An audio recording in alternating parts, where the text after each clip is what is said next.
Penguin Party du célèbre Rainer Knizia nous propose dans son format des jeux tout petit prix une expérience addictive avec un côté à la fois simple dans sa prise en main, mais piégeux, à la limite du méchant. Vous devrez jouer un maximum de vos cartes sans vous faire coincer par vos adversaires, tout en essayant vous-même de les empêcher de poser les leurs. Ça a l'air simple? C'est ce qu'on voit tout de suite. Penguin Party, comment ça se passe? Eh bien c'est tout simple, on a un paquet de cartes avec différentes couleurs, on mélange, on distribue en fonction du nombre de joueurs et à partir de là, on va devoir constituer une pyramide de nos pingouins. L'idée de base, c'est que la base va nous indiquer justement les cartes qu'on va pouvoir jouer après par-dessus.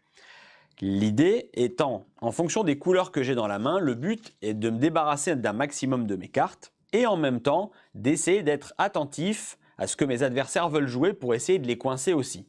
Parce que ce qui va se passer, c'est qu'imaginons, à ce moment-là de la partie, j'ai beaucoup de jaunes en main. Si mon adversaire, lui, n'a pas de jaune, il va pouvoir par exemple jouer une verte au-dessus d'une verte. Il faut toujours qu'il y ait un lien sur la couleur en dessous.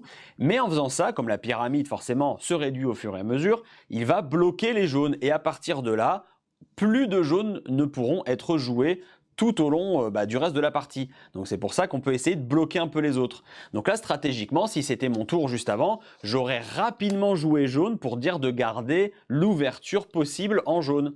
Là, pareil, si un autre adversaire se dit « j'ai pas de vert, ça tombe bien, je vais jouer mon rouge ici, comme ça je bloque l'accès au vert pour coincer un de mes adversaires. » Il sait pas vraiment qui, mais il sait que ça va enquiquiner quelqu'un.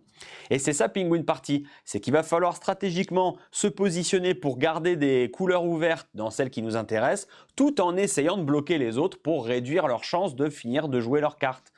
Le jeu se passe sur plusieurs manches, à chaque fois on va compter le nombre de cartes qui nous restent, on prendra des malus. Celui à la fin de la partie qui a le moins de malus, c'est celui qui remporte la fameuse Penguin Party.